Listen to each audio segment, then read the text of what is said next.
Hello everyone, a very good morning. In this video, I'll be explaining you the motion, that is the linear motion through our second graph, that is velocity time graph. Similarly, as of displacement time graph, we were having two axes. So in this graph, velocity will be along y-axis and time will be along x-axis. This horizontal axis is known as x-axis and this vertical axis is known as y-axis. So from the name itself, we can guess that it is velocity time graph. From the name itself, velocity time graph. So when we are having velocity and time, what the third quantity we can calculate? So velocity time graph से deal कर रहे हैं, सो हम दो चीज़ों को निकाल सकते हैं. First one is displacement because displacement का फॉर्मूला क्या होता है? Velocity into time. अगर हमको वेलोसिटी पता है और टाइम पता है तभी तो हम वेलोसिटी टाइम ग्राफ को प्लॉट कर रहे हैं. And when we know these two values so we can easily calculate और we can go for the calculation of displacement. Other than displacement, the next thing we will be able to calculate is acceleration. How acceleration? Because we know acceleration is equals to change in velocity upon time. Velocity है simply यहाँ पे. Velocity doesn't mean कि वो initial है कि final है. We are talking about velocity, so वहाँ पे इनिशियल और फाइनल हम दोनों के बारे में बात करेंगे. सो अगर हमारे पास वेलोसिटी और टाइम ग्राफ है, सो डिस्प्लेसमेंट भी कैलकुलेट कर सकते हैं और एक्सेलरेशन भी कैलकुलेट कर सकते हैं. Now the question is how will be able to calculate the displacement and acceleration.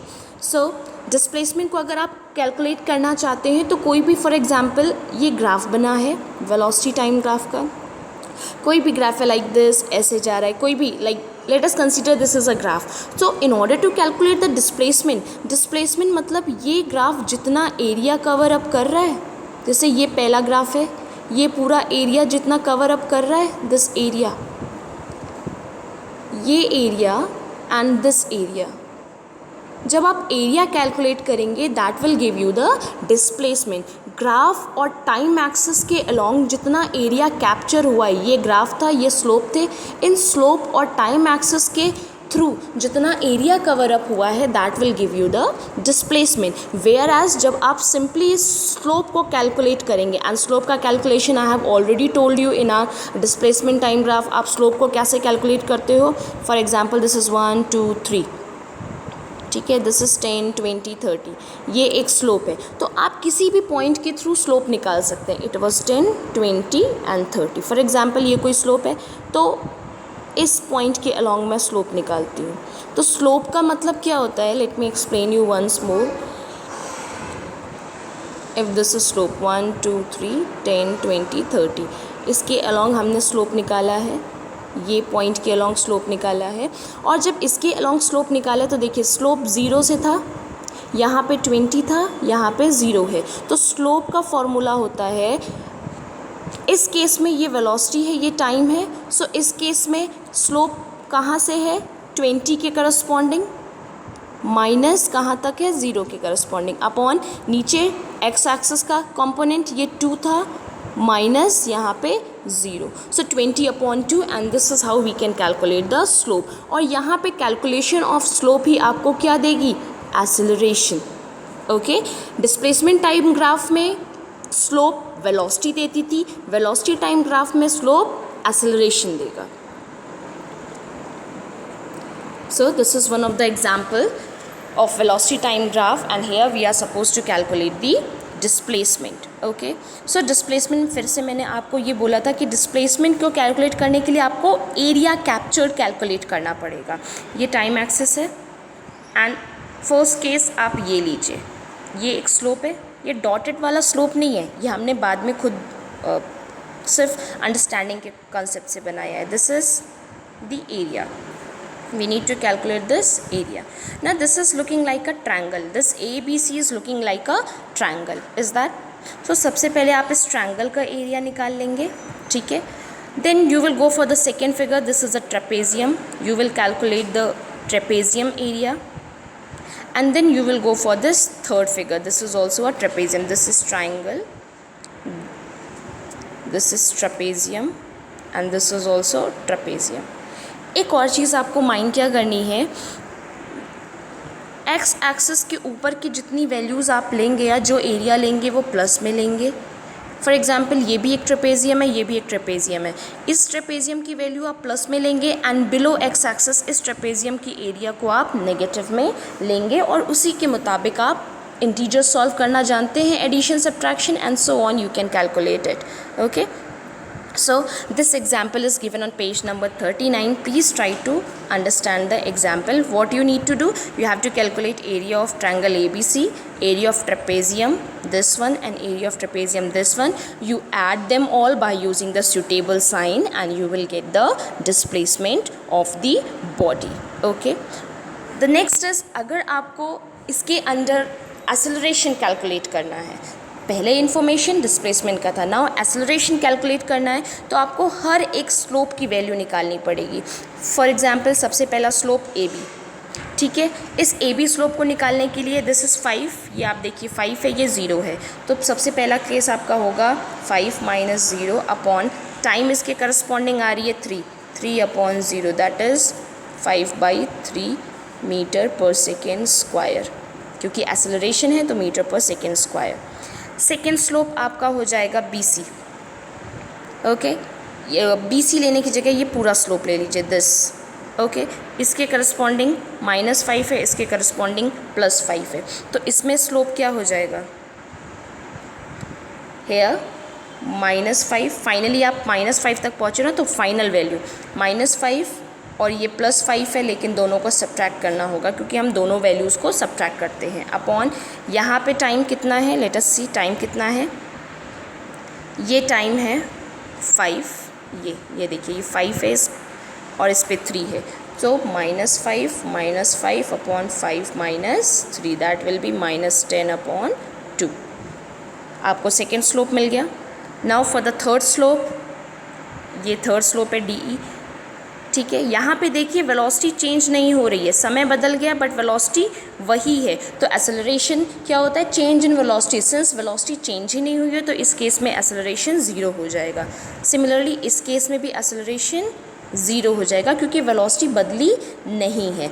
अभी आपको एक केस भी समझाते हैं इसको लेके. Then next slope is this one. देखिएगा, this slope and this slope will give you the same value but the difference is this slope is in one direction and this slope is in other direction. This slope is coming downward, therefore we will consider it as negative because it is coming downward, and this is going upward, therefore this slope will be positive. This slope we have calculated, this will be negative, this will be 0, this will be positive with the same value, they both are, this will be 0 and इस slope की value और इस slope की value भी equal होगी. Here this slope will be positive, this slope will be negative and hence आपको अलग अलग स्लोप मिल गए and this will give you the acceleration for each point. Now this is our very first case. This case is all related to the case when velocity is constant. देखिए इस case में क्या है, when time was 1 second velocity 4 थी, when time is 2 second velocity again 4, 3 second again 4 again 5 again and so on. means आप time change करते जा रहे हो बट वेलोसिटी सेम है. सो जब भी कभी आपको वेलोसिटी टाइम ग्राफ में you get a line parallel to time axis, this indicates that this graph is for uniform velocity. means uniform velocity means velocity remains constant, there is no change in the velocity. Now here this is the second example. The first case was for a uniform velocity, जब समय के साथ साथ velocity constant थी. उसमें हमने graph देखा था जो रेक्टेंगल के फॉर्म में आया था. अगर हमको उसका एरिया निकालना है सो एरिया ऑफ रेक्टेंगल निकाल के हम डिस्प्लेसमेंट निकाल सकते हैं. Is that clear? और सिंस उसमें वेलोसिटी में चेंज नहीं आया था तो एक्सेलरेशन भी उस केस में 0 होगा. This are second case. Second case में आप देखिए एक सेकेंड का डिफरेंस है सब में, और वेलोसिटी में भी 10 का डिफरेंस है। देयरफॉर इस केस में वेलोसिटी क्या है, इक्वल अमाउंट में इंक्रीज़ हो रही है, हर एक सेकेंड में इक्वल अमाउंट में इंक्रीज़ हो रही है। सो जब वेलोसिटी में इक्वल चेंज आ रहा है इक्वल टाइम इंटरवल में, so this will give you uniform acceleration. And for the uniform acceleration, this is the graph. A straight line slope is a graph for uniform acceleration. For 1 second 1, for 2 2, this is a graph for uniform acceleration. And if you are asked to calculate the displacement, so ये graph से enclose देखिए ये triangle हो जाएगा, आप area of triangle निकाल लेंगे, you will get the displacement. और अगर आपको एक्सेलरेशन निकालना है, सो द स्लोप आप किसी भी पॉइंट पे, फॉर एग्जांपल मैं 60 के अक्रॉस स्लोप निकालती हूँ. सो 60 minus 0 upon this is 6 and this is 0. 6 minus 0, this will give you 60 upon 6, that will be 10 meter per second square. This is how you are about to calculate the acceleration. Now this is the next graph. In the previous video what we have learned for uniform acceleration, ये है uniform retardation. Retardation means for negative acceleration. इस case में आप slope तो निकालेंगे लेकिन negative sign के साथ, नेगेटिव साइन पुट करके तब आप स्लोप का फॉर्मूला लगाएंगे. रिटार्डेशन मीन्स, एक्सेलरेशन मीन्स कम से ज़्यादा पे जा रहे थे. रिटार्डेशन मीन्स देखिए पहले 40 है, 0 पे आप 40 थे, लेकिन समय बढ़ता गया और आपकी वेलोसिटी धीरे धीरे घटती गई. दिस मीन्स आपका रिटार्डेशन हो रहा है, आपका डिक्रीज इन एक्सेलरेशन हो रहा है. और रिटार्डेशन कैलकुलेट करने के लिए आप स्लोप निकालेंगे, तो स्लोप का बेसिकली सेम फॉर्मूला. इसमें फाइनल वैल्यू क्या है 0 माइनस इनिशियल स्टार्टिंग वैल्यू क्या थी 40 अपॉन 4 माइनस 0. इसका मतलब ये -10 आ गया. ये तो एक्सेलरेशन स्लोप आया है, लेकिन रिटार्डेशन के लिए माइनस ऑफ स्लोप लिखते हैं, means -10 of minus will give you +10. Now this is the next graph when the body is not at rest. अभी आपने पहले जो ग्राफ देखे थे उस केस में सारी बॉडी 0 से स्टार्ट हो रही थी. इस केस में क्या है, when the body is not at rest, इसका मतलब बॉडी 0 पे नहीं है, वो रेस्ट पे नहीं है, वो ऑलरेडी किसी वेलोसिटी को एक्वायर कर चुकी है. फॉर एग्जांपल देखिए यहाँ पे ऑलरेडी बॉडी के पास स्टार्ट में ही 10 की वेलोसिटी है. अगर स्टार्टिंग फ्रॉम रेस्ट होता, this is the difference, please keep in mind. आपको ग्राफ दे देगा, बताएगा कि आप ये बताइए किस चीज़ का ग्राफ है. सो अगर वो ओरिजिन से स्टार्ट होता है, डैट मीन्स बॉडी अभी रेस्ट पे है. When it is not at origin, starting अभी ओरिजिन नहीं है, that means body is not at rest, body rest पे नहीं है, वो ऑलरेडी कोई वेलोसिटी एक्वायर कर चुकी है. ना सी 10 ऑलरेडी 0 टाइम पे इसके पास, जब समय स्टार्ट ही हुआ ऑलरेडी इसके पास 10 था. अब धीरे धीरे it is increasing its velocity. So this is the graph when the body is not initially at rest. If you want to calculate the displacement, again this is a figure for trapezium. You can go for the area of trapezium and you can get the displacement. For the slope, again what you can do, you can calculate the value of this.